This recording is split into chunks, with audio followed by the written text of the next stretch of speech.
Hey folks, what's up and welcome to another episode of The Hungry Bleak presents Comics Culture News. I am Antonio Pomares, aka The Hungry Bleak, the hungriest man in the room. Take out however you want. And as always with me is acclaimed writer, editor-in-chief of BlackSciFi.com, and just one of the best people possible around, whether you're in comics or not. This is Robert Jeffrey, folks.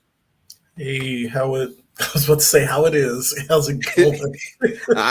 It's hot. That's how it is. I appreciate you getting right to it. How it is. That's it. Get right to the meat of the topic. I have no problem with that at all. How are you doing, Robert?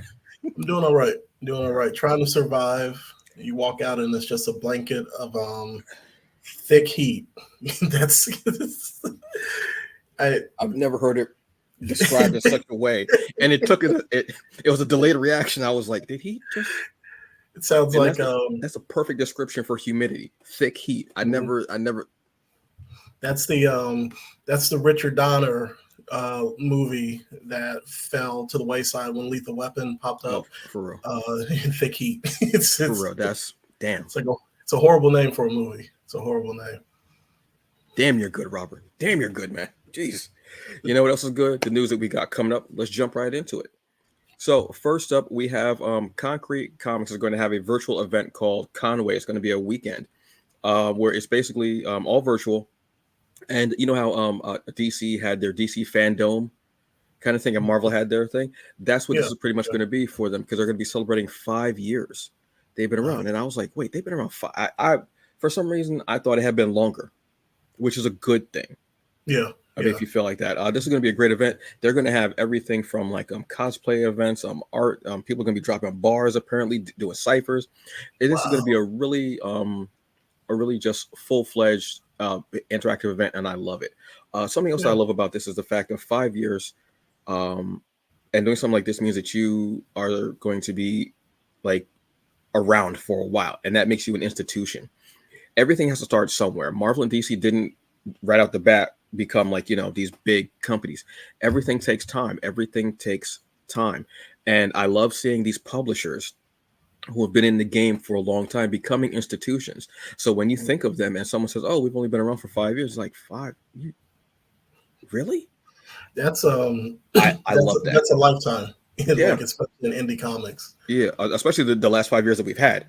Yeah. So even that. So congratulations to them. I love this and the whole thing, and the fact again that this makes them an institution.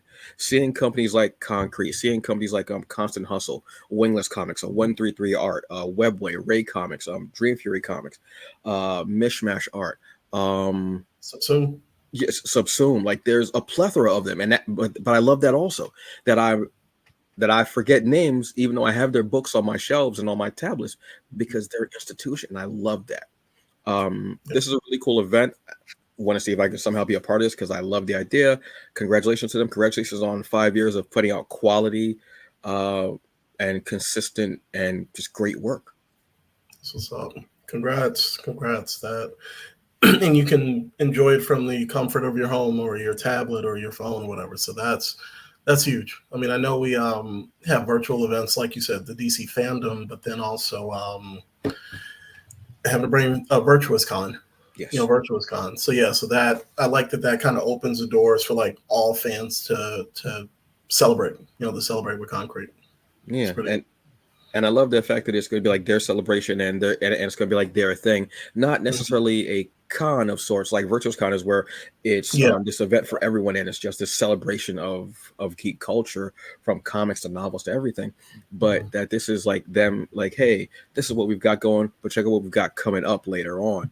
I love that idea. That's again forward thinking. I love the idea. Virtual means better, and it's something that you can hopefully have every year. I'm excited about that, truthfully. But you've got an even like a story that's really cool and from one of my favorite writers, obviously.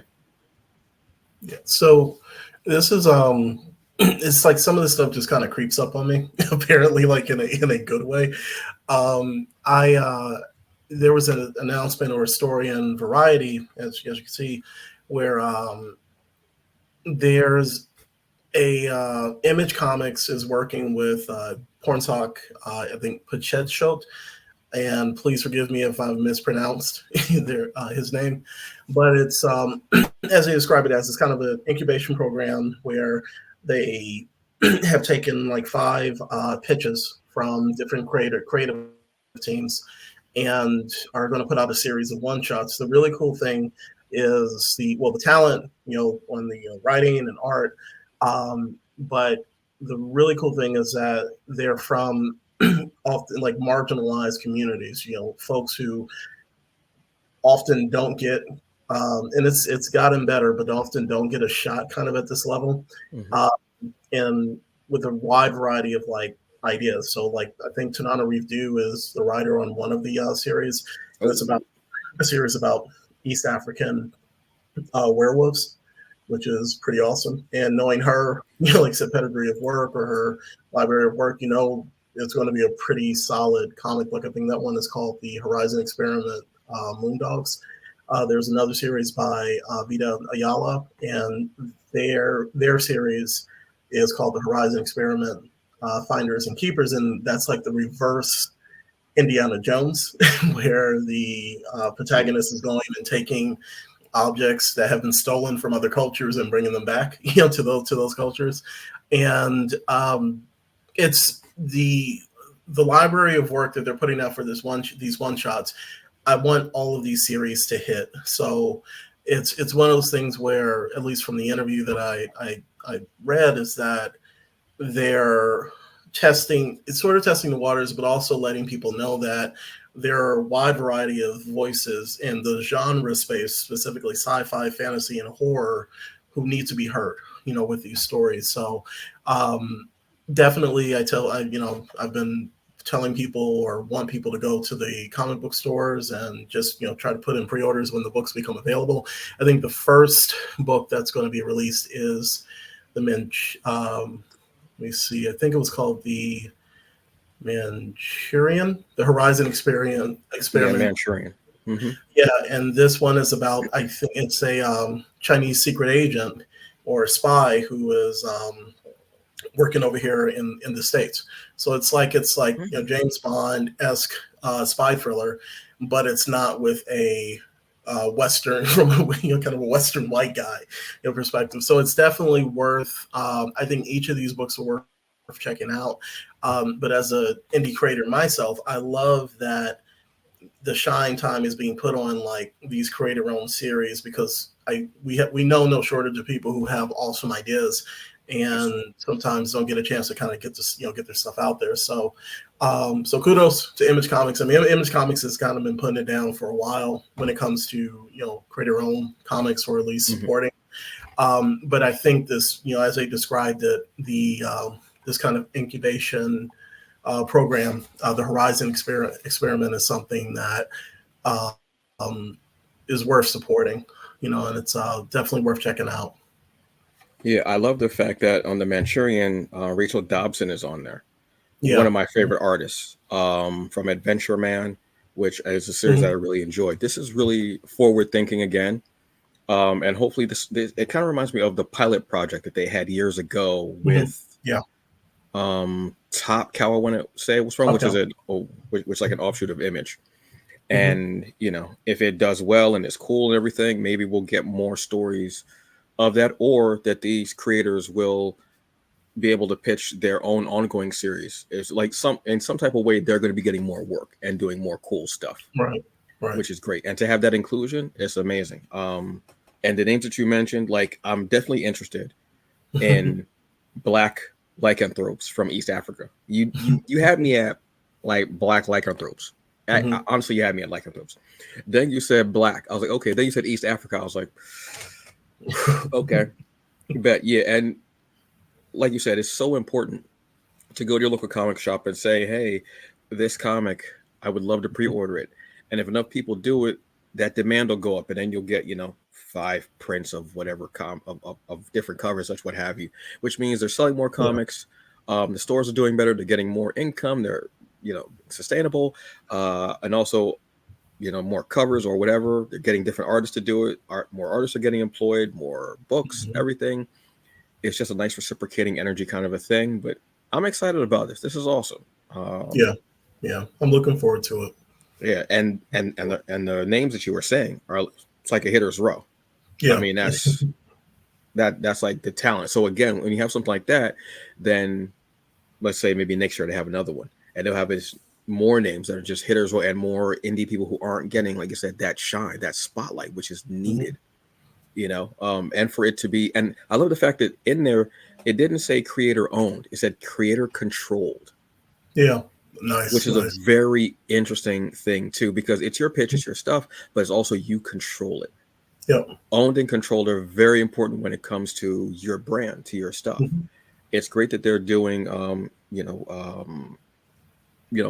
whatever Marvel and DC like big name title that they're doing. That's great. That gives them more notoriety, stuff like that. But having something Mhm. like this, and I love seeing creators do their own stuff. Like I'll read your book for whatever character that's Mhm. been around for 50 years, but when I see what's in your head and it's on paper and it's Yeah. blowing everything away, that's when I get excited.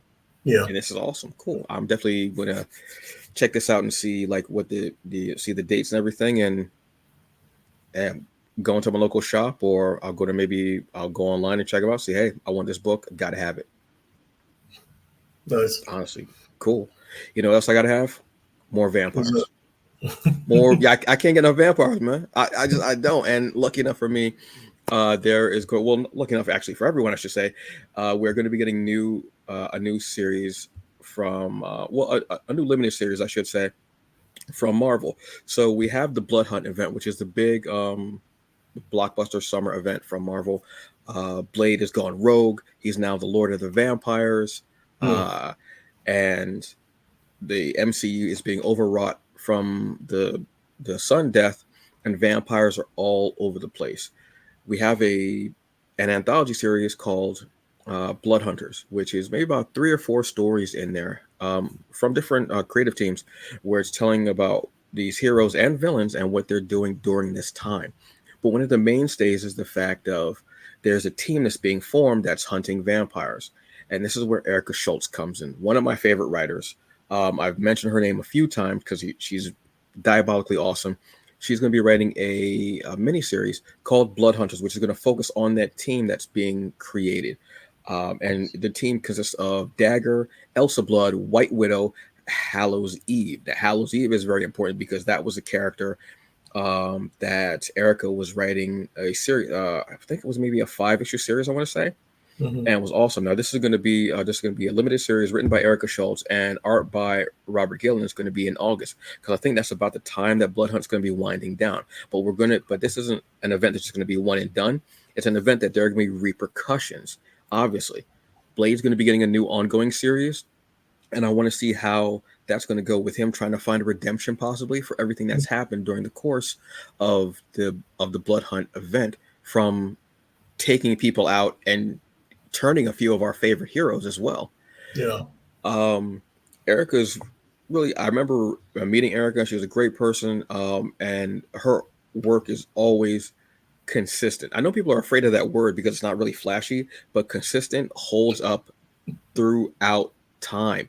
It's great. It means you're always going to get something there. They're solid Right. writers, and just the fact that, I mean, crafting a world, a story is not easy, especially in a universe that's already been around. But this is really cool. So you can see on this cover, you've got Elsa Bloodstone, you've got Dagger, you've got Miles Morales. Yes, folks, spoiler if you have not read, Miles Morales has been turned into Yeah. a vampire. You have White Widow. The only person we don't have on this cover is Hallows Eve. Oh. Like I said, there's been a lot going on in this event. I want to see how things are going on. Everything ties in, but I'm excited for this. Like I said, more vampires. It's a summer blockbuster, and we having bad news about Blade. Unfortunately, the live action series. We're not going to get into that. We talked about Michael and I talked about that, so you'll be able to see that episode tomorrow where we talk about the Blade situation with directors. Vampire summertime. Look, I don't like the heat, but I will take what is going on here because it's awesome. This is nice. Yeah, I have to check it out. Yeah, definitely have to check that out. And it's cool to hear that there's a huge crossover that's actually working and doesn't just seem like a cash grab.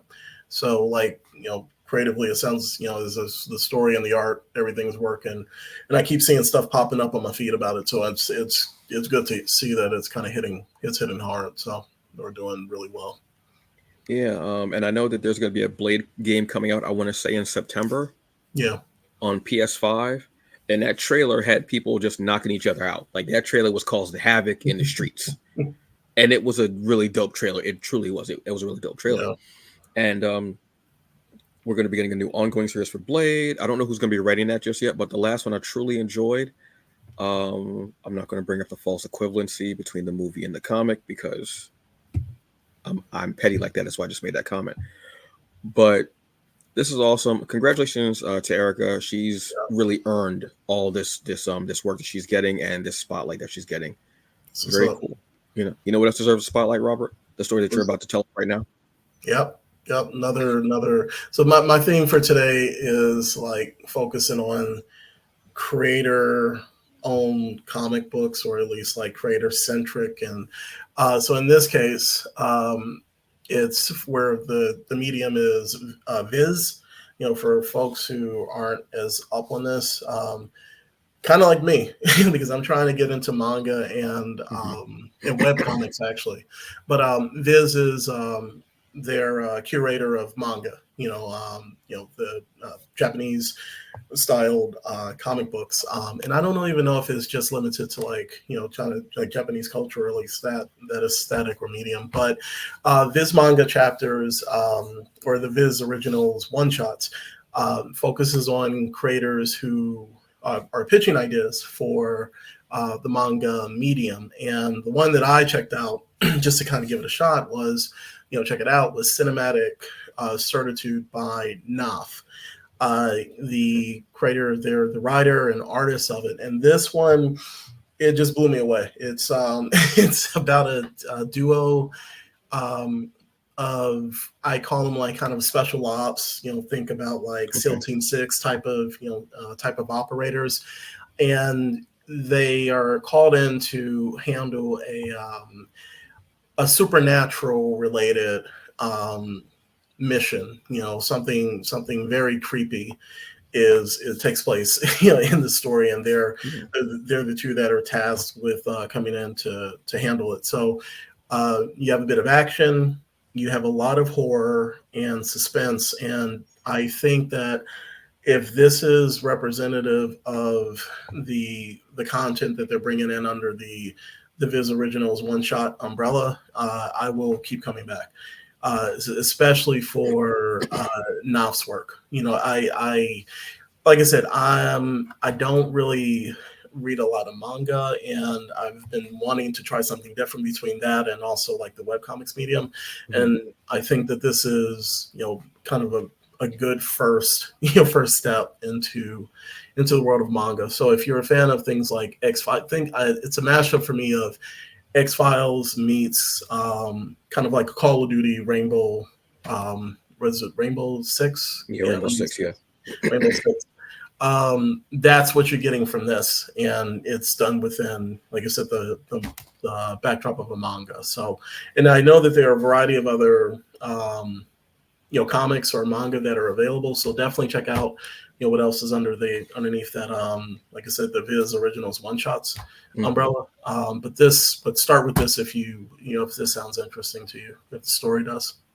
That definitely does, because I've actually gone, because I have a bunch of manga, like the American Pop stuff. Yeah. Well, Tokyo Pop, but it was set in America because I have trouble reading from left to right. It doesn't work for me. It doesn't. I've tried it with a few books that I know I was going to love, and I just couldn't do it. Even on my tablet, I have issues with it. I don't know what it is about my brain, just won't connect. So I have a bunch that are like American, where it's where it's left to right, and I enjoy them as hell. And the way you're describing this, like a special ops team that focuses more on supernatural threats, I love that, because I would, obviously, as a young kid in the 90s, Wildstorm. You had stuff like Team 7. What was it? I'm forgetting the team that went after vampires that started out with Team 7. And they ended up getting like this parasite that helped them with hunting. I forget the name of it. But this sounds cool to me. Even the look of it. And I love the fact of just having like call signs like 1, 2, 3, 4. And if you can see on their helmets, they have like the Roman numerals for 1 and 4. So I love that. And I'm a reader of digital comics. I was reading a lot of webtoons, but not so much anymore. Mhm. Excuse me. So this is something perfect for me to get into because I love manga. I love anime stuff. I even have some from Korea, and in Korea, I hope I'm pronouncing this properly. They're called manhwa, Okay. MANWHA.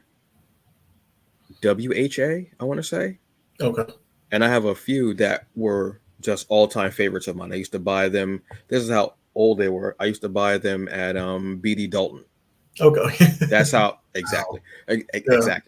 exactly. Some people are like, what's BD Dalton? First off, if you don't know what BD Dalton is, you probably shouldn't be watching this video because you're not in my target the demographic. I'm just gonna be honest with you.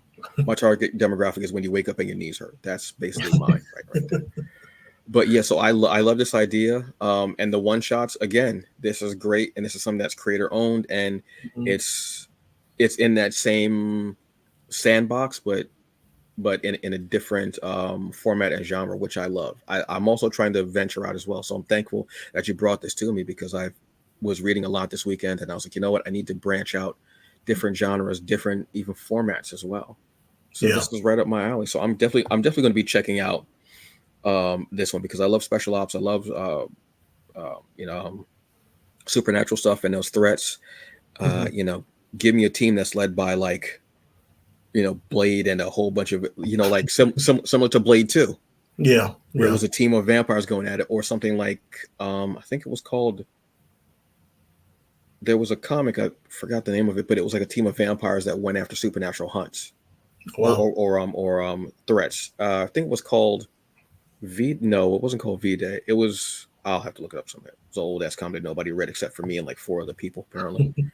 There's like two trades I think, and I'm fine with that. So yeah, this is awesome. Thank you for bringing this to us, Robert. I'm always up for something new and special, and that's great. Now let me ask you something real quick. Mhm. What are you reading right now?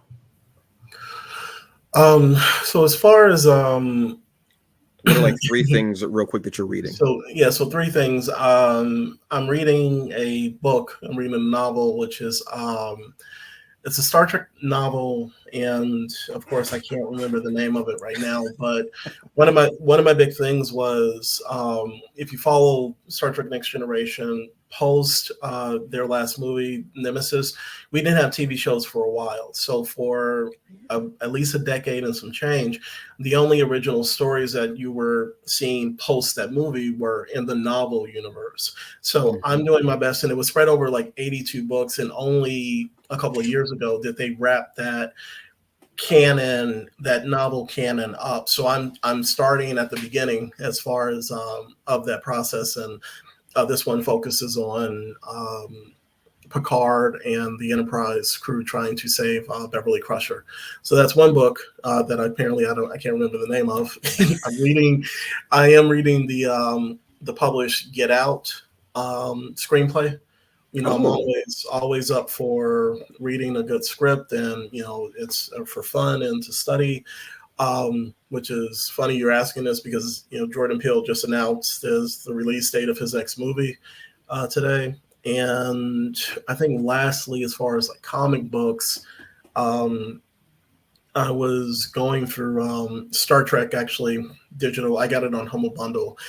Star Trek Year 5, which was another continuation in the comics form of the voyages of Kirk's Enterprise crew and kind of what happened after they finished their 5-year voyage. And it was written by a group of like a kind of a comic book writers room, and one of the writers involved in that was Brandon Easton, and oh, yeah. wrote some very good. So there's a bit of Trek, but then also trying to learn some stuff, with reading the Get Out screenplay, which is amazing because he has like in it he has notes at the back where he kind of goes in depth with various scenes, and also you get deleted portions of the scripts to that he possibly could have filmed, but it also just kind of gives you some insight into how his mind works with building the story. So those are my three. My long-winded response.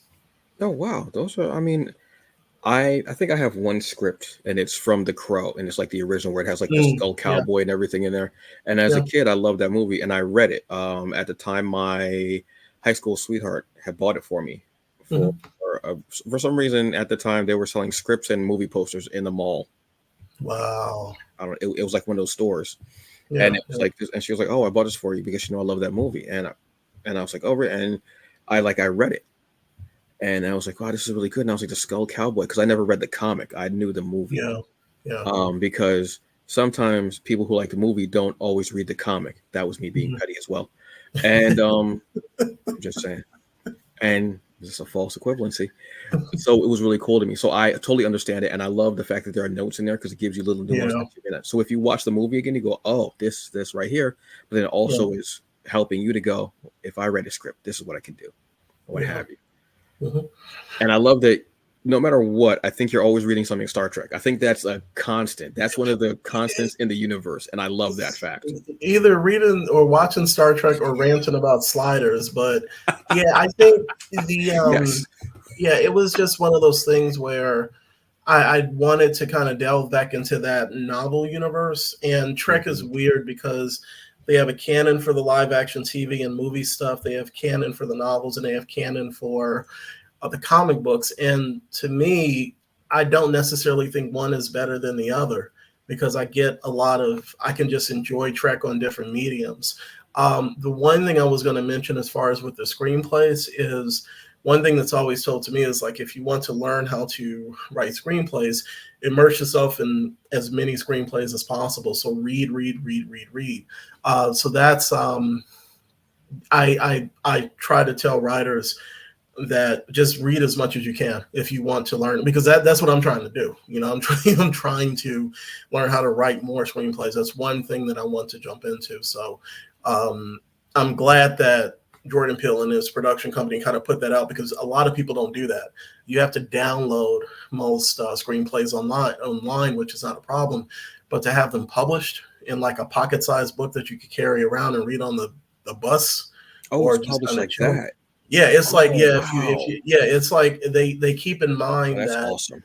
yeah, it's definitely something. And he's done one for Us. He did one for yeah, Get Out and Us. So hopefully it'll be like, you know, he'll do one for each of his movies. But Mhm. that's always been kind of a pet peeve of mine. Like I can't find like printed or published books. I love reading stuff online, but to have it like more tangible, you know, that I can put on the shelf Yeah. is something that I would prefer. So, but yeah, if you want to learn how to read, you know, write, you know, screenplays, comic books, books, just try to immerse yourself in that stuff as much as possible. So that's at least what was told to me specifically about screenplays.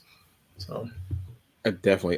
The only script I think I would really want right now, because I think I mention this every damn week somehow, is Excellence. I would love the yeah. script Yep. for, I think probably the first issue. The first issue, definitely. I would love to see Hmm. the script for that. I would love to read that.